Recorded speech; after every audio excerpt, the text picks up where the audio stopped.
नमस्कार, मैं हूं अनिल सिंह और इस बार दिवाली से पहले बाजार कुछ ठंडे हैं, तो क्या निवेश के लिए ये सही मौका है या फिर करना है इंतजार? इस दिवाली से लेकर अगली दिवाली तक कहां बनेगा बड़ा पैसा और पोर्टफोलियो को समृद्ध बनाने के लिए क्या है मंत्र? इसी पर मंथन करने के लिए मेरे साथ हैं बाजार के 3 महारथी म्यूचुअल फंड इंडस्ट्री से। आइए उनका करते हैं स्वागत और करते हैं शुरू। दिवाली आई, जोश आई।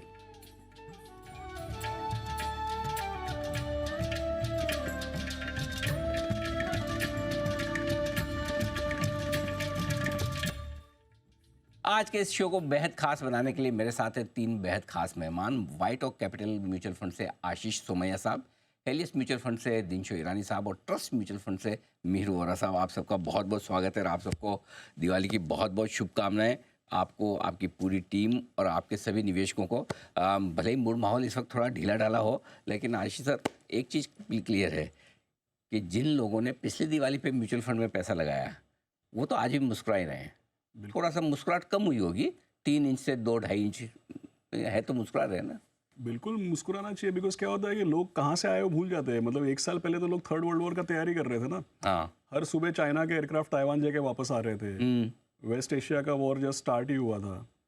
तो पिछले 1 साल पहले हम जहाँ पे थे, या 2 साल पहले 2022 में जहाँ पे थे, 2 बार वर्ल्ड वॉर का अंदेशा डिक्लेयर ही कर दिया था लोगों ने, नेटो की वजह से या जिसकी भी वजह से। तो जहाँ पे हो सकते थे उसके मुकाबले जहाँ पर है उसमें तो खुशी खुशी मनाना चाहिए, मतलब कोई डाउट ही नहीं है। बिल्कुल। मीर सर, आप बड़ी गहरी पल्स रखते हैं ट्रेडर्स और इन्वेस्टर्स के बिहेवियर पर, लेकिन क्या होता है कि पीछे क्या हुआ वो हम भूल जाते हैं, आज क्या है उस पर ज़्यादा फोकस होता है। तो फोकस पास्ट, प्रेजेंट और फ्यूचर कहाँ करें? देखिए, फोकस तो हमेशा फ्यूचर में ही देखना चाहिए, क्योंकि रिटर्न्स तो फ्यूचर में आने हैं।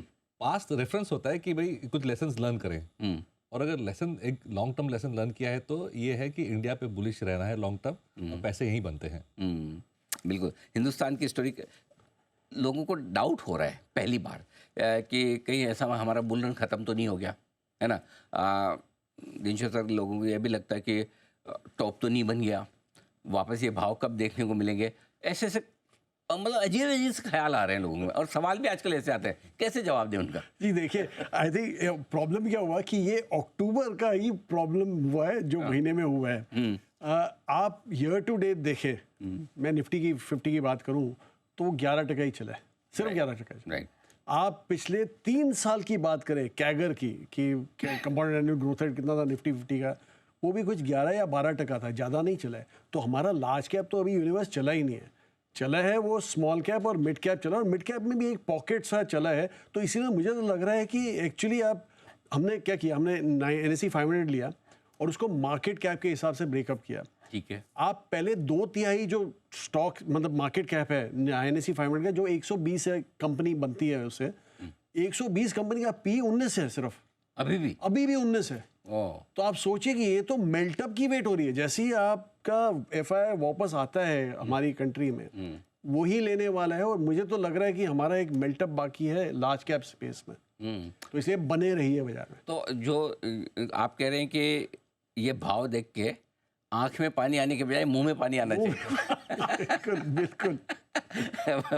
तो डरे नहीं, घबराए नहीं, बिल्कुल नहीं। ऐसे भाव और ऐसे मार्केट मुश्किल से मिलेंगे। बिल्कुल जी, बिल्कुल। और ग्रोथ भी दिख रहा है आपको तो। हाँ, लेकिन मेरे से पहली बार ऐसा थोड़ा लगा कि 3 साल में कि थोड़ा हम अपने कारणों से गिरे हैं, थोड़ा फंडामेंटल रीजन की रिजल्ट थोड़े से उतने मजबूत नहीं आ रहे हैं, डर है थोड़ा सा उनको लेकर। क्या वाकई में ये 1 आध तिमाही की बात है कि कुछ लंबा डर है?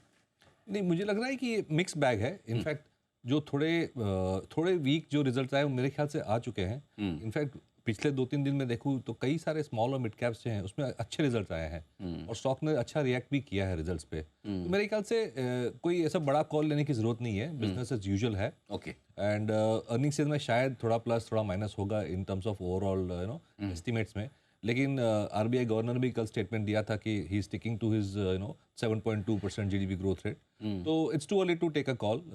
एज ऑफ नाउ हमारा जो पॉजिटिव स्टांस है वो मेंटेन रखेंगे, क्योंकि सबसे बड़ी बात यह है कि ग्लोबल बैकड्रॉप जो है दैट इज़ फेवरेबल।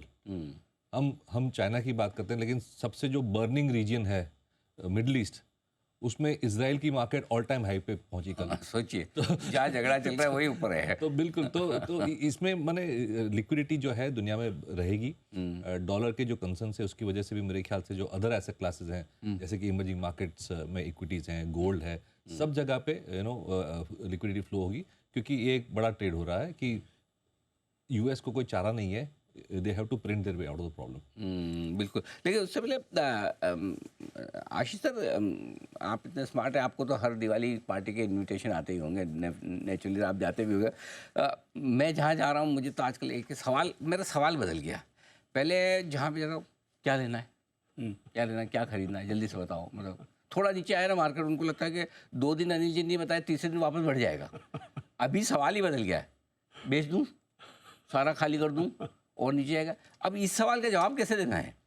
नहीं, बेचने का तो नहीं है एक्चुअली। देखिए, सेक्टर रोटेशन हो रहा है। अगर आप 3 साल पहले, पिछले 3 साल का टॉप परफॉर्मर देखेंगे तो आपको ये दिखेगा डिफेंस, पीएसयू, इंफ्रास्ट्रक्चर, रेलवे। पिछला 3 महीने का देखेंगे तो टॉप परफॉर्मिंग में आईटी, कंज्यूमर, फार्मा, ये सब है। और बैंकिंग का सब लोग हाथ ऊपर कर दिए, लेकिन एक्चुअली बैंकिंग इंडेक्स भी पॉजिटिव है। करेक्ट। तो मार्केट में 2 चीज़ हो रही है, एक तो सेक्टर रोटेशन हो रहा है, दूसरा दिनशा जी से मैं कंप्लीटली एग्री करता हूँ कि भाई स्मॉल एंड मिड कैप या माइक्रो कैप या एसएमई वो अलग है। लार्ज कैप का अनिल सर आप 5 साल का देखिए, जितने लोग बोले ना मार्केट बहुत चल गया, वो कोविड के बॉटम से अपना मूड बना रहे हैं। लेकिन कोविड के बॉटम में ऐसी ऐसी चीज़ें प्राइस हुई थी जो कभी हुई नहीं।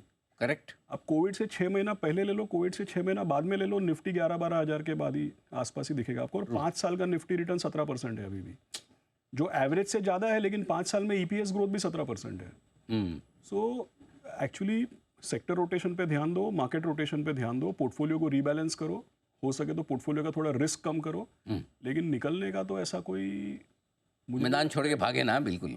नहीं, आपको खाली यही देखना है कि भाई आप एक इनर्शिया में नहीं रहे कि भाई पिछले 3 साल जो चल रहा है वही चलेगा। मार्केट रोटेट होता है तो आपको उसमें आप पोर्टफोलियो को ध्यान देना चाहिए। मैं हमेशा लोगों को बोलता हूँ रिस्क आपके पोर्टफोलियो में है, मार्केट में नहीं है।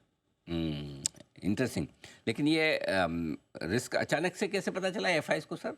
मतलब अक्टूबर के पहले तो उन्हें दिन से पता नहीं था कि रिस्क है, एकदम से अच्छा बेचिए, हम कोई दिक्कत नहीं, धीरे धीरे प्यार से बेचो। 1 लाख करोड़ एक ही महीने में, ऐसा क्या जल्दबाजी क्या है इनको? जी एक्चुअली मैं बता रहा हूँ आपको कि मुझे नहीं लगता कि ये चाइना ट्रेड था। अच्छा, नहीं लगता है? बिल्कुल नहीं था, बिल्कुल नहीं था, क्योंकि आप देखिए मंथ टू डेट अगर जो अक्टूबर की बात करें तो इंडिया में आप सेकेंडरी मार्केट देखें, प्राइमरी छोड़ दीजिए, जो भी है पैसे आए प्राइमरी के वो आप बाहर रखिए, जो सेकेंडरी में सेल हुआ 10.5-11 बिलियन के आसपास कुछ सेलिंग हुई थी अपने सेकेंडरी मार्केट में। और ये महीने की बात कर रहा हूँ अक्टूबर की। चाइना में ये महीने में 12-13 बिलियन बाहर गए एफआई का। हाँ जी, वहां से भी बाहर गए। मुझे क्या लगता है कि ट्रेड क्या हुआ है, और मैं यूएस का डेटा देख रहा था उसके बाद, ट्रेड हुआ है ट्रम्प ट्रेड।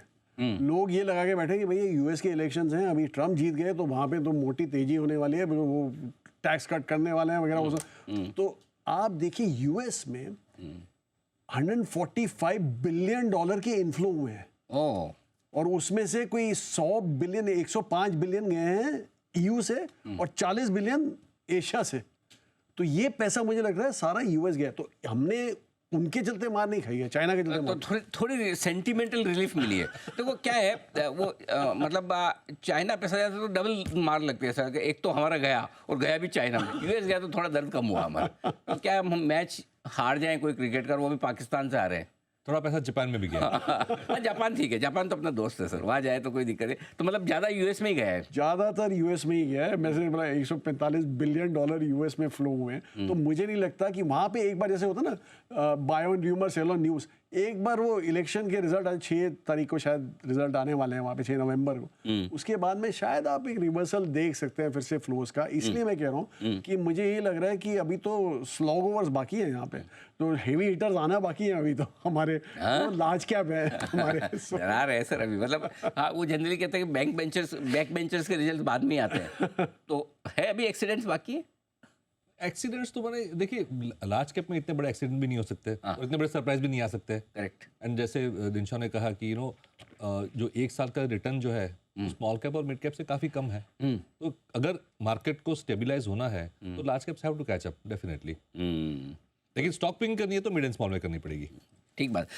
आशीष सर, एक और बड़ा जो फैक्टर है, अभी तक तो हमारी डोमेस्टिक लिक्विडिटी बड़ी स्ट्रॉन्ग है, आप तीनों म्यूचुअल फंड इंडस्ट्री के करता धरता है, मजबूती से मुकाबला कर रहे हैं पूरा एफआईज का, लेकिन क्या आपको लगता है कि जो वो इन्वेस्टर जिसने पिछले 3 साल में कोई बड़ी कमजोरी देखी नहीं, उसके लिए तो मंदी हो गई, आप हम माने नहीं माने अलग बात है, उसके स्टॉक भी 20-30-40% नीचे जो डायरेक्टली पैसा लगाता है, 50% भी नीचे किसी के, कहीं वो भाग तो नहीं जाएगा सर? इसी मेरे को ऐसा नहीं लगता है, मैं आपको बताता हूँ क्यों। क्योंकि 2-3 चीज़ें देखना चाहिए। जो लोग पिछले 3 साल में जुड़े हैं वो खैर मेरे जनरेशन के तो है नहीं, मतलब हमारे जनरेशन के तो है नहीं। मेरा हमेशा ऐसा मानना है, और ये काफ़ी यंग लोगों को हम जाके मिलते हैं, बात भी करते हैं इन लोग से, चाहे एफएनओ वाले हैं, चाहे एसआईपी वाले हैं, जो भी है, जिस तरह से भी इंडस्ट्री में जुड़े हैं। अब देखिए, ये लोग का एजुकेशनल बैकग्राउंड, ये लोग का सोशो इकोनॉमिक बैकग्राउंड, ये लोग का रिस्क एपेटाइट, ये लोगों का जो इन्होंने जो मार्केट देखा है, जिस रेगुलेटरी फ्रेमवर्क में आए, जिस तरीके से ये लोग पार्टिसिपेट करते हैं, इन्फॉर्मेशन अवेयरनेस, ये अलग है इनका। अगर मैं ये सोचूंगा कि भाई 1990s में जब मार्केट गिरता था तो मैं कैसे कांपता था, और वो चीज़ मैं इनके ऊपर लगाऊंगा तो नहीं लगेगा।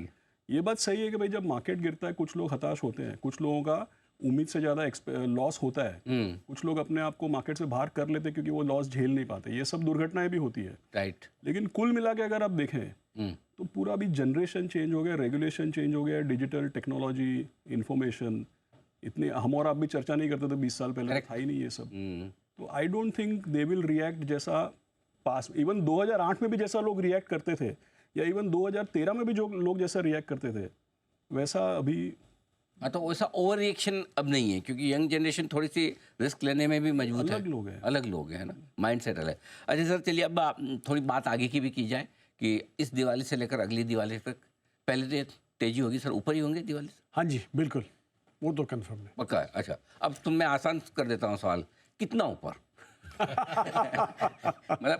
मतलब ज़्यादा नहीं, 10% से कम या 10% से ज़्यादा, निफ्टी सेंसेक्स वगैरह? आप अगर जो हिस्ट्री देखें, मतलब जैसे मैं बता रहा था कि पिछले 3 साल देख लीजिए, 5 साल, डबल डिजिट तो होता ही है, होता ही है। हाँ, तो इसलिए डबल डिजिट तो गिवन है, मुझे तो ये लग रहा है। ये तो दिवाली अच्छा हुआ नवंबर में आ रही है, ये अक्टूबर में आ रही है, और मैं सितंबर में इंटरव्यू कर रहा था, मैं 20% से नीचे का सवाल ही नहीं पूछता आपसे कि 20% से। आपने सवाल इजी कर दिया, हमारे सवाल आसान कर दिया, बेस भी लोअर कर दिया, बेस भी लोअर।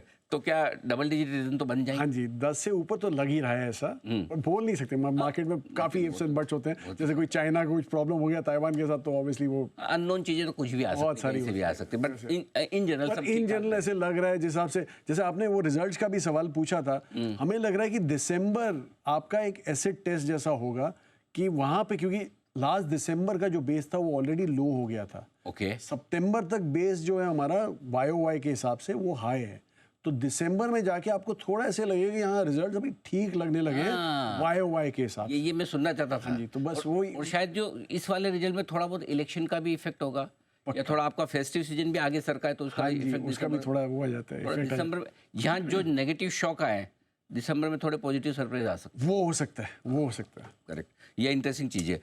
सर, कितनी तेजी लगती है आपको? देखिए, मैं तो वैल्यूएशंस देखता हूँ, हमने देखा है कि जो लार्ज कैप के जो ग्रोथ एक्सपेक्टेड है वो करीबन 10 से 12% की ग्रोथ, अर्निंग्स ग्रोथ की एक्सपेक्टेशन है नेक्स्ट 2 साल के लिए। स्मॉल कैप की जो ग्रोथ एक्सपेक्टेशन है वो 15 से 20% की है। ओके, मेरे ख्याल से double digit growth in the large cap indices, Nifty या सेंसेक्स, और उससे थोड़ा ज़्यादा ग्रोथ स्मॉल कैप इंडेक्स से मिल सकता है हमको। बिल्कुल ठीक बात है, 10% के आसपास या इससे 10-12% लार्ज कैप बढ़ जाए, 15 से 20% मिड कैप स्मॉल कैप बढ़ जाए तो अच्छा ही है पैसा। उतनी अर्निंग्स होती है क्योंकि वी आर एट वैल्यूएशंस जो कंफर्टेबल है अभी भी। वैल्यूएशन अगर बहुत ज़्यादा स्ट्रेच होती तो हम शायद ग्रोथ एक्सपेक्टेशन कम करते थे, लेकिन वैल्यूएशंस भी अभी रीजनेबल है। ठीक बात है। आशीष सर? सो 2 थिंग्स मैं बोलूँगा, ऐसे कई सेक्टर अगर आप पिछले 3 साल 5 साल का हिसाब लगाएंगे ना, तो banking, IT, some part of consumer, pharma, chemical, ऐसे कई पार्ट है मार्केट के जिन्होंने निफ्टी से भी कम रिटर्न दिया है। और मार्केट के ऐसे कई पार्ट है जैसे डिफेंस, PSU बैंक वगैरह, जिसने निफ्टी से ज़्यादा नहीं बल्कि 2x 3x 4x रिटर्न दिया है। सो डबल डिजिट रिटर्न मैं सहमत हूँ, लेकिन मेरा निवेशकों को मेरा कहना केवल इतना ही है, जैसा मैंने पहले भी बताया, आपको मार्केट के उन हिस्सों में रहना है जो अब तक अंडर परफॉर्म किए या जो अब तक चले नहीं है। ओके, इसीलिए मैंने वो बताया था कि 3 साल का विनर और 3 महीने का विनर काफ़ी पूरा रोटेट ही हो गया है, तो उस पर लोगों को ध्यान देना चाहिए, तब डबल डिजिट रिटर्न उनका बन सकता है। तो वो कहाँ सर, कौन से अंडर परफॉर्मर है, कहाँ ध्यान देना है? जैसे आप देखिए पूरा प्राइवेट सेक्टर बैंक्स में वैल्यूएशन कंफर्ट है ठीक है। सबको। और कभी कभी क्या होता है कि जैसे रिजल्ट आते हैं तो लोग उसको रिएक्ट करते हैं, लेकिन अंडरलाइंग आपको ये भी देखना चाहिए कि मार्केट आपको क्या बोल रहा है। जैसा मैंने बताया, प्राइवेट सेक्टर बैंक का धीमे धीमे दाम तो बड़े बड़े बैंक्स के चल ही रहे हैं, इंडेक्स तो चल ही रहा है। फिर आप देखिए आईटी का भी वर्स्ट इज बिहाइंड वाले आपको न्यूज़ आने शुरू हो गए। राइट। पिछले 3-6 महीने में फार्मा भी चलने लगा है। तो लार्ज कैप और बड़े सेक्टर्स जो अब तक अंडर परफॉर्म कर रहे थे, जिसके मैंने आपको एग्जांपल्स दिए, ये मैं आपको बार बार क्यों दोहरा रहा हूँ, क्योंकि मैंने ऐसा देखा है, खुद प्रत्यक्ष मैंने खुद देखा है कि पिछले 3 साल में जो क्लाइंट्स हैं ना, उनके पोर्टफोलियो में स्मॉल कैप मिड कैप का वेटेज होना चाहिए या था उससे कहीं ज़्यादा बढ़ गया। करेक्ट। सबके पोर्टफोलियो में हाई बीटा, सिक्लिकल, सभी लोग कॉन्ट्रा इन्वेस्टर बन गए। आज कॉन्ट्रा का डेफिनेशन तो चेंज हो गया ना भाई, क्योंकि जिसको आप 3 साल पहले कॉन्ट्रा बोलते थे वो तो कंसेंसस कर दिया आपने, उसके तो सब थीमेटिक फंड आ गए अभी। सही बात है, बिल्कुल। आज का कॉन्ट्रा अलग है, तो लोगों को अपना पोर्टफोलियो चेंज करना चाहिए। आउट ऑफ फैशन वाले आप कह रहे हैं, हाँ, जहाँ पे बच्चा कन्विंस हो गया कि भाई इसका तो कुछ नहीं होने वाला है, वहाँ पे अपने को जाना पड़ेगा ना अभी। ठीक बात है। दिनशो सर, आपको क्या पसंद है सर? जी देखिए, हम तो हमेशा बोलते हैं कि BFSI जो सेक्टर है वो आप इग्नोर कर ही नहीं सकते। करेक्ट। और फॉर्चुनेटली जो सेक्टर रोटेशन हुआ है वो एक्चुअली इसमें हुआ है। और बैंकिंग की बात करें प्रिसाइसली, जैसे आशीष जी ने बोला कि बेसिकली आपके प्राइवेट सेक्टर बैंक्स में अभी ध्यान जरा ज़्यादा बढ़ना चाहिए आगे चल के, क्योंकि एक ट्रिगर जो बाकी है उसमें वो है RBI की तरफ से। हमें नहीं लगता इंटरेस्ट रेट कट्स आने वाले हैं, मतलब आएंगे, लेकिन आपके फर्स्ट या सेकंड क्वार्टर नेक्स्ट ईयर में आएंगे। अभी इस बार दिसंबर तक तो लग नहीं रहा है, उनकी कमेंट्री से भी ये लग रहा है। लेकिन हमें ये लग रहा है कि एक इन्फ्यूजन जो है लिक्विडिटी का, वो शायद वो आस्ते आस्ते करके चालू कर दे थोड़ा, क्योंकि आप देखिए कि डिमांड भी थोड़ा सफ़र हो रहा है because of that constraint, liquidity constraint का। तो वो एक बार होता है तो ट्रिगर बैंकिंग में तो पक्का आता ही है। दूसरा फाइनेंशियल सर्विसेज, वो तो ऑलरेडी अच्छा कर ही रहे हैं, तो हमें लग रहा है वो आगे चल के करते रहेंगे। दूसरा जो सेक्टर हमें पसंद है वो IT है, और वो भी हमने हमारा व्यू चेंज किया जुलाई के आसपास, कहीं जाके व्यू चेंज किया। और कमेंट्री आप सुने अभी ऑलरेडी जो आ रहे हैं IT के रिजल्ट्स, लग ही रहा है कि आस्ते आस्ते पिकअप आ रहा है। और US एक्चुअली फॉर्चुनेटली डाउन नहीं हो रहा, मतलब वो हार्ड लैंडिंग नहीं हो रही है, सॉफ्ट लैंडिंग भी उल्टा हवा में ही रह रहे हैं वो लोग, सॉफ्ट लैंडिंग भी नहीं कर रहे। हाँ जी, तो वैसा है। तो वो स्ट्रेंथ हमें चाहिए IT के लिए, तो वो बरकरार है। और तीसरा जो हमें पसंद है वो है फार्मा, जैसे बोला, क्योंकि वहाँ पे भी आपको एक अलग से हटके करना पड़ेगा, क्योंकि CDMO प्लेज वगैरह बहुत अच्छे लगते हैं, डोमेस्टिक फार्मा अच्छे लगते हैं, लेकिन जो US फेसिंग है, अगर जो आप ट्रम्प ट्रेड खेलना चाहते हैं तो वो नहीं खेल सकते। वहाँ पे प्रेशर आने ही वाला है, उसी कंपनी को टाइट करेंगे बाहर वाली को। हाँ जी। और एक और जो सेक्टर हमें पसंद है वो कंजम्पशन है, लेकिन वो भी डिस्क्रिशनरी हाई एंड कंजम्पशन, जैसे टूरिज्म वगैरह हो गया, होटल्स वगैरह हो गए, ये सब हमें ज़्यादा पसंद है। चलिए, तो ये कुछ तो मिलती जुलती है आपकी। हाँ जी। पसंद तो बिल्कुल। मीर सर, आप बताएं। देखिए, बैंकिंग में जो प्राइवेट सेक्टर, जैसे दिनशो और आशीष ने कहा, वो तो हम अग्री करते हैं, वैल्यूएशन के पॉकेट है, और अगर GDP ग्रो करनी है तो बैंक्स और NBFCs तो करनी ही है। लेकिन हमें ये लगता है, हम थोड़े ग्रोथ बायस्ड हैं इन्वेस्टर्स, हमारी स्टाइल फिलोसॉफी ग्रोथ है।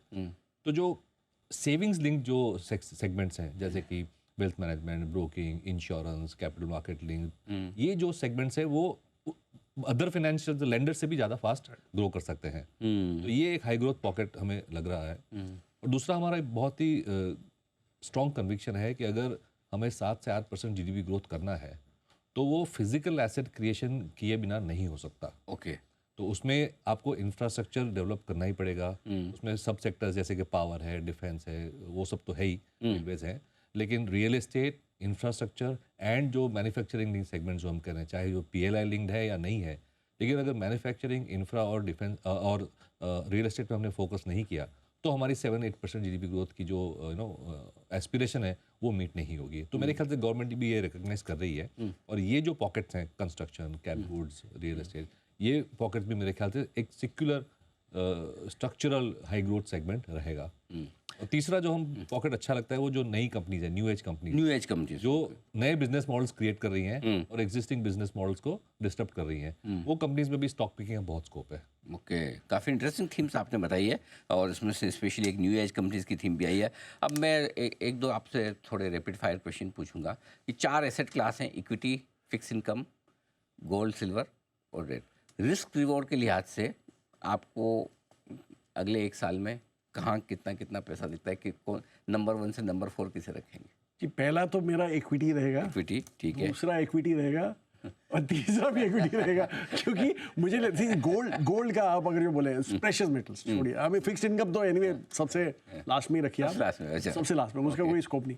पर आप अगर जो प्रेशियस मेटल्स की बात करें, वो है एक आपका रिस्क ट्रेड, मतलब होता है ना सेफ्टी इंश्योरेंस ट्रेड, वो है। उसमें हुआ क्या है, ये जो जियोपॉलिटिकल टेंशन चालू हैं यूक्रेन रशिया के, वो तो पहले से ही थे। दूसरा हमारा जो अभी चालू है इजराइल और ईरान के बीच में, तो वहाँ पे जाके थोड़ा जो आपको दिखा है वो एक्चुअली आप पिछले 10 साल का रिटर्न देखिए, हमारा मार्केट 3 गुना हो गया 10 साल में। मैं मार्केट कैप की बात कर रहा हूँ। गोल्ड का ये रन के बावजूद उसका रिटर्न है कोई 70%, 10 साल की बात करो। करेक्ट। और आप अगर जो पिछले 3 साल निकाले तो शायद फ्लैट ही होगा, शायद नेगेटिव ही होगा, पता नहीं, मुझे याद नहीं है। पर एनीवे, इसीलिए मैं बोल रहा हूँ कि ये एक शॉर्ट टर्म ट्रेड होता है जो आई थिंक मेरे हिसाब से प्ले आउट हो गया प्रेशर मेटल में। इसलिए मुझे लग रहा है कि इक्विटी क्लास ही आपकी है। Equity and only equity. Last year भी मेरा यही जवाब था शायद। एब्सोल्युटली। मीर सर? मैं रैंक करूंगा तो इक्विटी, रियल एस्टेट और गोल्ड, इस तरह से करूंगा रैंक। फिक्स इनकम लास्ट में एकदम। फिक्स इनकम लास्ट, ये साल मुझे लग रहा है कि मुश्किल रहेगा। एक्चुअली मैं मीर जी से वाकिफ़ हूँ, बिकॉज मैं तो हमेशा बिलीव करता हूँ जैसे इक्विटी, फिर रियल एस्टेट, और अब सिचुएशनल है इसलिए गोल्ड, वरना इक्विटी और रियल एस्टेट लाके मैं फुल स्टॉप कर दूँ। तो जब आप तीनों इक्विटी, वैसे तो आपके फंड में तो सारे ही प्रोडक्ट हैं, तो आप चाहें तो दूसरे भी कह सकते हैं, इसका मतलब वाकई में आपको इक्विटी बहुत पसंद है। अब मैं इक्विटी में फिर आपसे म्यूचुअल फंड्स के लिए आज से 3 ऑप्शन देता हूँ। एक है मल्टी एसेट एलोकेशन फंड, दूसरा है मल्टी कैप फंड, और तीसरा फ्लेक्सी कैप फंड। 1, 2, 3 इनमें से कौन सा सब 1, 2, 3 कैसे क्या रखना चाहेंगे? मेरे हिसाब से फ्लेक्सी पहले आएगा, number 1 flexi, multi cap, multi cap, फिर मल्टी एसेट। फिर मल्टी। क्योंकि जैसे मैंने बोला मल्टी एसेट तो मुझे वैसे भी पसंद नहीं है, गोल्ड। करेक्ट, हाँ, उसमें गोल्ड भी लेना ही पड़ता है। और मल्टी कैप में क्या है कि आपका 25% स्मॉल कैप और मिड कैप फिक्स हो जाता है, तो इसलिए शायद वहाँ पे आपको शायद थोड़ा उथल पुथल दिखे, इसलिए फ्लेक्सी मैनेजर के ऊपर छोड़ दिया। मैं भी दिनशॉ से सहमत हूँ। फ्लेक्सी कैप में जो है इन्वेस्टर्स फंड मैनेजर को चॉइस दे देते हैं कि आपको जहाँ इन्वेस्ट करना हो करे, लार्ज मिड जहाँ भी आपको जाना है, स्मॉल। I also agree. मेरा केवल ये मानना है कि भाई आने वाले 2-3 महीने में स्प्रेड करना चाहिए। Flexi cap, multi cap I agree, लेकिन आने वाले 2-3 महीने में ट्रांच आउट करना चाहिए इन्वेस्टमेंट, ये एक चीज़ है। और मल्टी एसेट मेरे को लगता है कि जैसे हम लोग करते हैं 25% गोल्ड, 25% इक्विटी और बाकी का फिक्स्ड इनकम, वो तो बहुत ही कंजर्वेटिव इन्वेस्टर के लिए, करेक्ट, इक्विटी वाले के लिए है नहीं। अच्छा, एक आखिरी सवाल, एक कोई थीमेटिक फंड आपको चुनना ही है इस धनतेरस पर, दिवाली पर, 1 साल के लिए कोई तो मतलब एक थीमेटिक फंड कौन सा होगा? कोई एक सेक्टर, कोई भी एक थीम आपको जो पसंद की? मुझे लग रहा है कि आपका अभी जो लीडरशिप आएगी वो फाइनेंशियल सर्विसेज से आएगी, इसलिए financial services. Wonderful. Mir sir? मुझे तो स्मॉल कैप्स पसंद है, क्योंकि वहाँ पे स्टॉक पिकिंग की बहुत ज़्यादा चॉइस है। Okay, wonderful, very nice. पहले फाइनेंशियल सर्विसेज, फिर डिजिटल, फिर डिजिटल जो टेक, ये इनोवेशन टेक फंड। क्योंकि इसमें क्या होता है, 40-50% आईटी होता है, 40-50% डिजिटल होता है, और फिर टेलीकॉम एंड मीडिया होता है। उसमें मीर जी ने भी जो बताया पूरा। ओके, तो financial, small cap, financial and digital related innovation fund. मज़ा आया सर आपसे बात करके, बहुत इंसाइट मिली, और आई एम श्योर कि सबसे बड़ी चीज़ तो जो इस वक्त ज़रूरत है दिवाली पर, कॉन्फिडेंस वो आपसे मिला है कि कोई बहुत डरने घबराने की ज़रूरत नहीं, और बाजार इस करेक्शन के बाद बहुत अच्छे लेवल्स पे है। बने रहें, डटे रहें, टिके रहें। पैसा इस दिवाली से अगली दिवाली तक नहीं, बल्कि आने वाले कई दिवाली तक बहुत बनेगा, ज़्यादा बनेगा, अच्छा बनेगा। बस आपके पेशेंस की ज़रूरत है। बहुत बहुत धन्यवाद दिनशॉ सर, मीर सर और आशीष सर, आप सबका बहुत बहुत शुक्रिया। और एक बार फिर से आप तीनों को बहुत बहुत दिवाली की शुभकामनाएं, और आपकी टीम और आपके सभी निवेशकों के लिए भी ये दिवाली बेहद मंगलमय साबित हो। इस खास शो में इतना ही, मुझे दीजिए इजाज़त, और आपको भी एक बार फिर से दिवाली की बहुत बहुत शुभकामनाएं। धन्यवाद।